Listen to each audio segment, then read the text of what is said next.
నమస్తే. శ్రీ మాత్రే నమః. శ్రీ గురుభ్యో నమః. మనకి ఖగోళంలో ఎప్పుడూ చెప్పుకుంటున్నట్టే గ్రహాలు తమ తమ పరిధిలో ముందుకు వెళ్ళడము అంటే సంచారం చేస్తూ, మళ్ళా ఒక్కొక్కసారి వెనక్కి వస్తూ, మళ్ళా ముందుకు వెళ్తూ ఉంటారు. అంటే ఈ గ్రహ సంచారాలు ఎందుకు అలా చేస్తుంటాయి అంటే గనక, ఇది ప్యూర్‌లీ మనకి మానవుల యొక్క పూర్వజన్మ కర్మను అనుసరించి ఆయా ఫలితాలను ఇవ్వడానికే ఇటువంటి గ్రహ సంచారాలు జరుగుతాయి అనేది మన జ్యోతిష శాస్త్ర ప్రకారం చెప్పబడింది. అయితే ఈ ఒక్కొక్క గ్రహము ప్రతి మనిషి మీద తనదైన కర్మ ప్రభావాన్ని మనుషుల యొక్క ఆహ్, అంటే పూర్వకర్మలను అనుసరించి ఏ ఫలితాన్ని, ఏ సమయానికి, ఏ స్థానం నుంచి అంటే మనకి జ్యోతిష శాస్త్రంలో 12 స్థానాలుంటాయి. ఈ 12 స్థానాల్లో ఆ జీవి యొక్క అంటే ఆ మనిషి యొక్క పాపాలను కానీ, కర్మలను కానీ, పుణ్యాలను కానీ, వాటిని అంటే పితృదోషాలు కావచ్చు, లేదా కర్మలు కావచ్చు, మనిషి చేసిన ఆహ్, పూర్వజన్మవి, ఈ జన్మవి కలిపి వాటిని అనుభవింప చెయ్యడం కోసము ఈ గ్రహాల యొక్క సంచారం జరుగుతుంటుంది. అయితే అందులో ప్రధానంగా మనకి ఇప్పుడు జరిగేది శని గ్రహ సంచారము. మోస్ట్ పవర్‌ఫుల్ ప్లానెట్ అన్నమాట. దాంతో పాటు అన్నీ అనుగ్రహించే ఆహ్, మంచి గ్రహము శని గ్రహము. అనగా శని భగవానుడు ఆయుష్‌నిస్తాడు, ఆరోగ్యాన్ని ఇస్తాడు. మంచిగా మసలుకుంటే పాపకర్మలను తుడుచుకునేందుకు, అనుభవించేందుకు ఆహ్, తగిన శిక్షలను కూడా శని భగవానుడు అందజేస్తాడు. అయితే ఏ గ్రహము చెడు కాదు. ఏది నష్టాన్ని కలగచేయదు. అది కొంతమందికి మంచి చేస్తూ, మరికొంతమందికి చెడు ఎందుకు చేస్తోంది అంటే గనక, ఆయా మనుషుల యొక్క చేసుకున్న కర్మ ఫలితాలను మాత్రమే గ్రహాలు అందిస్తూ ఉంటాయి. ఆ పరిక్రమణలో భాగంగా మనకి జ్యోతిష శాస్త్రంలో శని భగవానుడికి అత్యంత ప్రత్యేకమైన స్థానాన్ని ఇచ్చారు. ఆయన కర్మ ప్రదాత అంటే శనిదేవుడు సహనానికి పరీక్ష పెట్టడమే కాకుండా సహనాన్ని కూడా అనుగ్రహింపజేస్తాడు. అయితే ఈ శని తలుచుకుంటే ధనికుడు, అపర కుబేరుడు కూడా అంటే మిలియనీరు, ట్రిలియనీరు కూడా తెల్లారేపాటికి క్షణమాత్రంలో నిరుపేదని చేస్తాడు. అలాగే పూటకు గతిలేని నిరుపేదను కూడా తక్షణం మాత్రాన్నే ధనికుణ్ణి చేసే శక్తి శని భగవానుడికి ఉందన్నమాట. అందుకే అందరూ శని అంటే భయపడతారు. భయం కాదు, భక్తితో ఉండాలి. చాలా శక్తివంతమైన గ్రహము. అయితే ఆయన ఏమని శపథం చేస్తున్నాడు? ఈ మే నెలలో తన సంచారము అంటే మార్చి 29న శని భగవానుడి యొక్క సంచారము మనకి ఆహ్, మేషం నుంచి మొదలైంది. అయితే ఇప్పుడు మరలా వెనక్కి వెళ్ళి తిరిగి మళ్ళా తిరోగమన దశలో 138 రోజుల పాటు ఆహ్, గ్రహాల అంటే కొంతమందికి అంటే కొన్ని రాసుల వాళ్లకు చుక్కలు చూపిస్తాను అని శపథం చేసి మరి వస్తున్నాడు. ఎందుకు అలా అంటున్నాడు? ఎందుకు చుక్కలు చూపిస్తానంటున్నాడు అంటే, ఆయా జాతకులు అంటే ఆ రాసుల వాళ్ళు, ఆ నక్షత్రం వాళ్ళు గత జన్మ పాప కర్మలను తుడిచేందుకు ఈ సమయంలో తన తిరోగమన సమయంలో చాలా ఇబ్బందులకు గురి చేయబోతున్నాడు. ఆ రాశులు ఏంటంటే కనుక మేషరాశి, మిథున రాశి, సింహరాశి. అంటే మిగతా రాశులకు కూడా ప్రభావం ఉంటుంది. కానీ ఈ మేష, మిథున, సింహరాశుల వాళ్లకు చాలా చాలా చాలా గడ్డు కాలము, చాలా కష్టాలు పడవలసిన సమయము ఈ 138 రోజుల పాటు. అయితే క్లుప్తంగా చెబుతాను మేషరాశి వారికి, మిథున రాశి వారికి, సింహరాశి వాళ్ళకి. మరలా నేను చాలా ఏ ఏ రంగాల వాళ్లకు ఎలా ఉండబోతోంది అని చాలా వివరంగా మీకు తెలియపరుస్తాను. అయితే ముందుగా మేషరాశి వారికి ఈ శని తిరోగమన సంచారం వల్ల జాతకులకు విపరీతమైన కష్టాలను ఇవ్వబోతున్నాడు. ఏ పని చేసినా అవ్వకపోవడము, విఘ్నాలు కలగటము ఇలాంటివి చాలా కష్టకాలము, గడ్డు కాలము ఈ మేషరాశి వాళ్ళకి. ఎటువంటి పరిష్కారాలు కూడా లేనటువంటి కష్టాలను, ఇబ్బందులను 138 రోజుల పాటు ఇవ్వబోతున్నాడు. దీంతో పాటు కష్టాలతో పాటు ఆరోగ్యము కుటుంబ సమస్యలు అంటే విపరీతమైన ఆరోగ్య క్షీణత, కుటుంబ సమస్యలు, జీవితం అంతా అంటే ఈ 138 రోజుల పాటు తమకి తాము ఈ జీవితం వృధా అనుకునేలాగా ఈ మేషరాశి వారి మీదకి తీవ్రమైన ఒత్తిడిని తీసుకురాబోతున్నాడు. తర్వాత మిథున రాశి వారికి కూడా ఈ తిరోగమన సమయంలో 38 రోజుల పాటు తీవ్రమైన కష్టాలు పడనున్నారు. ఈ సమయంలో వీరికి ఉద్యోగాల్లో ఇబ్బందులు, ఉద్యోగస్తులకు అయితే కెరియర్‌లో ఇబ్బందులు, కొంతమందికి నష్టాలు ఉండడము, తర్వాత జీవితంలో కొన్ని ఇబ్బందులు కలగడము, ఆరోగ్యపరంగా వీరికి ఎటువంటి ఇబ్బందులు లేవు కానీ మిగతా నష్టాలను కలగజేయబోతున్నాడు. జాగ్రత్తగా ఉండవలసిందిగా చెప్పడమైంది. అయితే కొంతమంది కొన్ని నక్షత్రాల వాళ్ళు అనగా మిథున రాశిలో ఉండే అన్ని నక్షత్రాల వాళ్ళకి ఇది వర్తింపదు. కొన్ని నక్షత్రాల వాళ్ళకి మాత్రమే ఈ కష్టాలతో పాటు అనారోగ్యాన్ని కూడా అందించబోతున్నాడు. జాగ్రత్తలు తీసుకోండి. తర్వాత సింహరాశి అంటే నేను ముఖ్యంగా 3 రాశుల గురించి ప్రత్యేకంగా చెబుతున్నాను. తదుపరి మరలా అన్ని రాశుల గురించి వివరంగా తెలియపరుస్తాను. అయితే సింహరాశి వాళ్ళకి ఈ శని తిరోగమనం వల్ల 138 రోజులు నష్టాలను, ఆస్తి నష్టాలు, ఆరోగ్య నష్టాలు, ఉద్యోగ నష్టాలు, తీవ్రమైన సమస్యలు, ఎక్కువగా ఇబ్బందులు పెట్టేటట్టుగా ఈ అంటే ఏ పని చేసేదానికి ముందుకెళ్లకుండా ఇంకా ఒకటని కాదు, రెండని కాదు తీవ్రమైన కష్టాలను ఈ 3 రాశుల వాళ్ళు ఎక్కువగా 138 రోజుల పాటు అనుభవించే దిశగా శని భగవానుడు ఛాలెంజ్ చేసి మరీ వస్తున్నాడు. దానికి తగ్గ పరిహారాలు, సూచనలు నేను చెప్తాను. మీరు భయపడకండి. ధైర్యంగా ఉండండి. మంచి కర్మలను చేసుకుంటే శని భగవాన్ నుండి ప్రసన్నం చేసుకోవడం చాలా సులువు. దానికి భయపడి మనం ఏమీ చేయకుండా ఉంటే, చెడు కర్మలు చేస్తూ పోతూ ఉంటే ఇంకా ఎక్కువగా ఇచ్చే ఒకటి దగ్గర 100 కష్టాలు ఇస్తాడు. కాబట్టి మీరు భయపడకుండా భక్తితో శని భగవానుడికి ఏం చేస్తే మంచిదో నేను చెప్తాను. ఆ ప్రకారంగా చేసుకునే ప్రయత్నం చేసుకోండి. అయితే ఈ శని భగవానుడు 138 రోజులు తన తిరోగమన సంచారంలో ఒక మనుషులకే కాదు చాలా రకాల వ్యవస్థల మీద తనదైన ప్రతాపాన్ని చూపిస్తున్నాడు. అయితే ముందుగా ఆర్థిక విభాగంలో ఎలాంటి ప్రభావము, ఆర్థిక విభాగం అనగా ఎకానమీ విషయంలో శని తిరోగమనము ధన భావంలో అనగా 2వ స్థానంలోను అంటే 2వ స్థానంలో ధనభాగం అంటే లాభాన్ని ఇస్తున్నాడు. తర్వాత 11వ భావంలో కూడా మంచి లాభాలను ఇవ్వబోతున్నాడు. అయితే ఈ దీనిలో భాగంగా కూడా కొంత ప్రతికూలతను అంటే మంచి ధనము, లాభము ఇస్తూ కూడా కొంత ప్రతికూలతను కలగజేస్తున్నాడు. దీని యొక్క ప్రభావము ఆర్థిక విభాగం మీద ఎలా ఉండబోతోందంటే స్టాక్ మార్కెట్ లో తీవ్రమైన ఒడిదుడుకులు అంటే బిఎస్సి, ఎన్ఎస్సిలలో అస్థిరత ఉంటుంది. స్థిరత్వం ఉండదు. అటు ఇటుగా కదులుతూ ఉండడము, ఒకసారి ఎక్కువ ఒకసారి తక్కువ, అనిశ్చిత, అస్థిరత 2 కలుగుతున్నాయి. అయితే విదేశీ పెట్టుబడులు ఎఫ్డిఐ క్షీణత చెందుతాయి అంటే తగ్గిపోతూ ఉంటాయి. తర్వాత రూపాయి విలువ డాలర్తో పోలిస్తే పడిపోయే అవకాశం కూడా ఈ 138 రోజుల్లో చాలా ప్రస్ఫుటంగా కనబడుతోంది.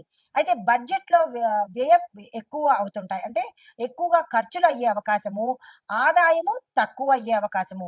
అంటే మనుషులకే కాదు ఈ శని ప్రభావము దేశం మీద అన్ని రంగాల మీద పడబోతుంది అనమాట. అయితే దేశం మీద ఇలాంటివి పడబోతున్నాయి. దీంతో పాటు ప్రభుత్వానికి అప్పు భారము ఎక్కువైపోయే అవకాశం కనబడుతోంది.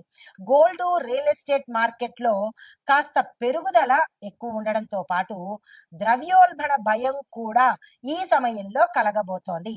అయితే బ్యాంకింగ్ రంగంలో కొన్ని మార్పులు, చిన్న చిన్న బ్యాంకులు విలీనమైపోతాయి అంటే చిన్న చిన్న బ్యాంకులన్నీ మర్జ్ అయిపోతాయి అన్నమాట, కలిసిపోతుంటాయి.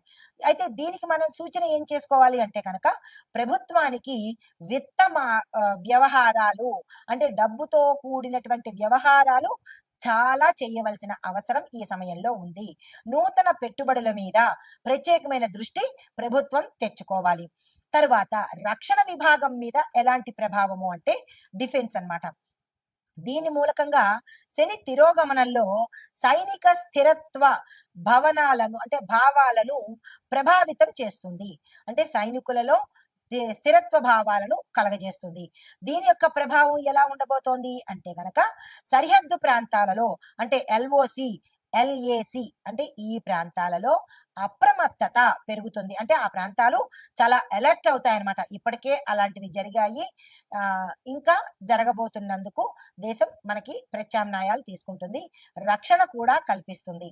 ప్రజలు భయపడాల్సిన పని లేదు. అయితే పాకిస్తాన్, చైనా దేశాలతో చర్చలు జరిపే అవకాశము ఎక్కువగా కనబడుతోంది.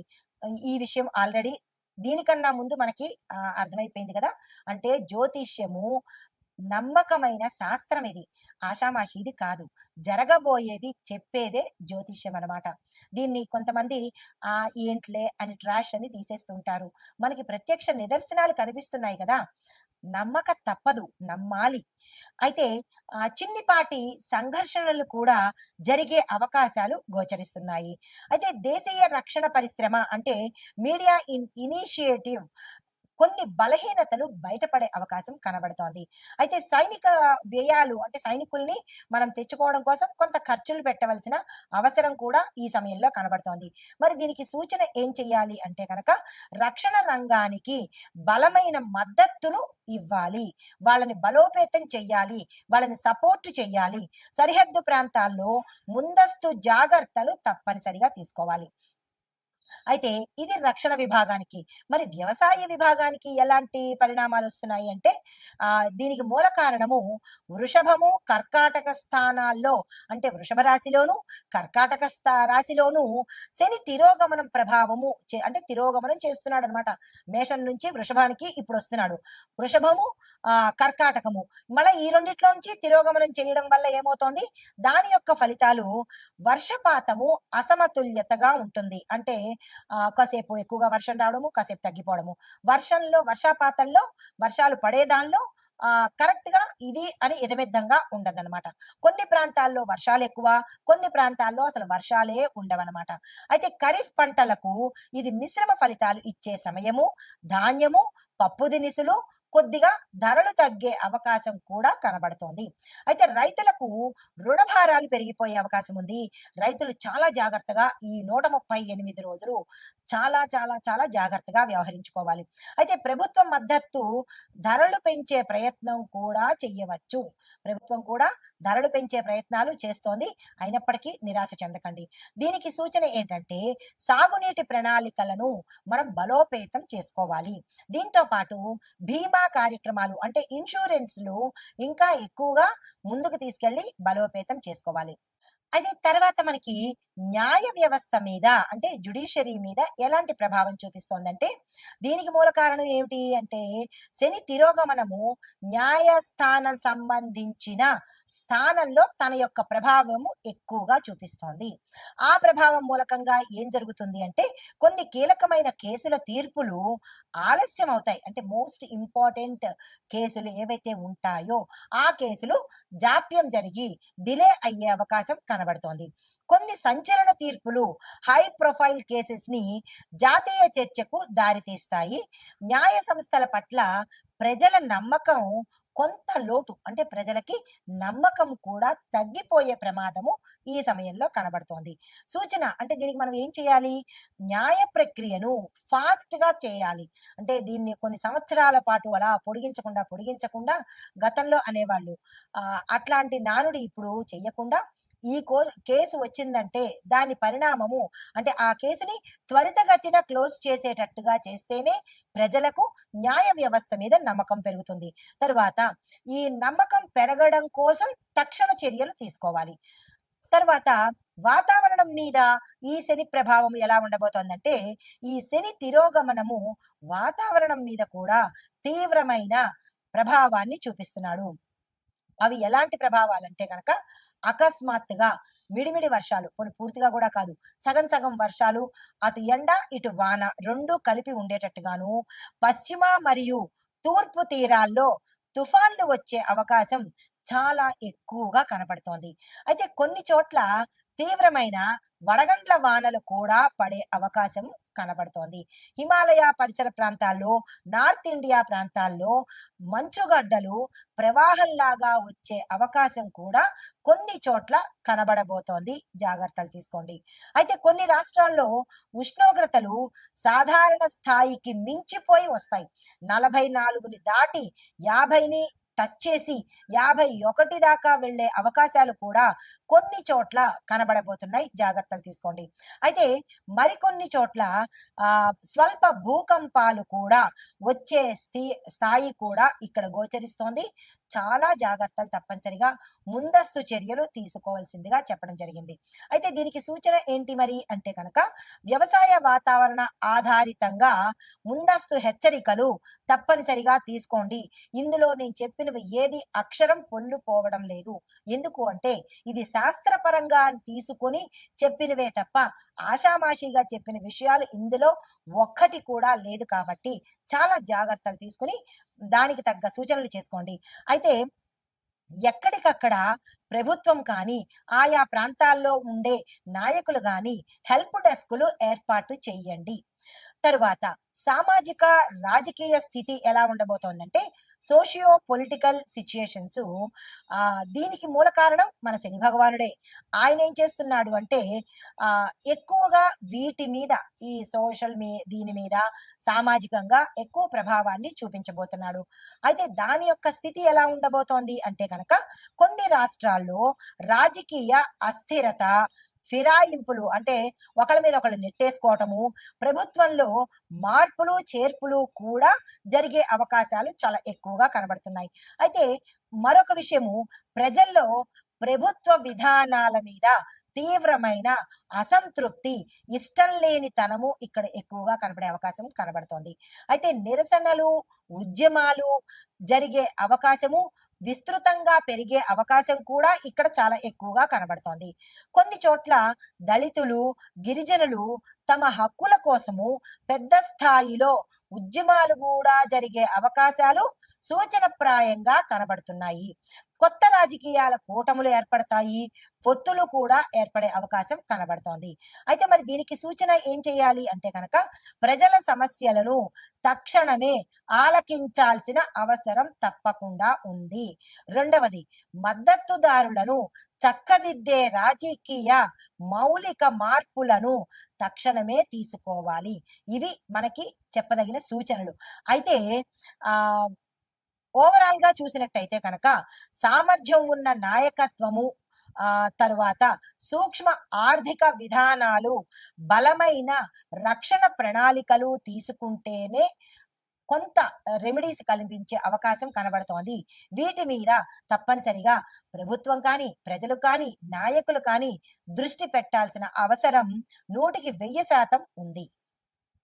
తదుపరి రాశి వృశ్చిక రాశి. ఈ రాశిలో శని యొక్క ప్రభావము కుటుంబ సౌహార్దంలో, అంటే కుటుంబంలో అన్యోన్యత మీద దెబ్బ పడుతుంది. అన్యోన్యత పోతుందన్నమాట. 4వ స్థానంలో తిరోగమనం చేయడం వల్ల వాహనాలు, ఆస్తులు అంటే కొనుగోలు ఇబ్బంది పెట్టడము, ఆస్తులు కొనుక్కుంటే నష్టపోవడము, వాహనాలు కొనుక్కుంటే ప్రమాదాలకు గురి అవ్వడము, ఇలాంటివన్నీ జరిగే అవకాశాలు గోచరిస్తున్నాయి. అయితే ఉద్యోగ వ్యాపారస్తులకు కనుక చూసినట్టయితే ఉద్యోగస్తులు ఎక్కువగా శ్రమపడి అధిక ఒత్తిడితో పని చేయవలసిన అవసరం ఇక్కడ ఏర్పడుతోంది.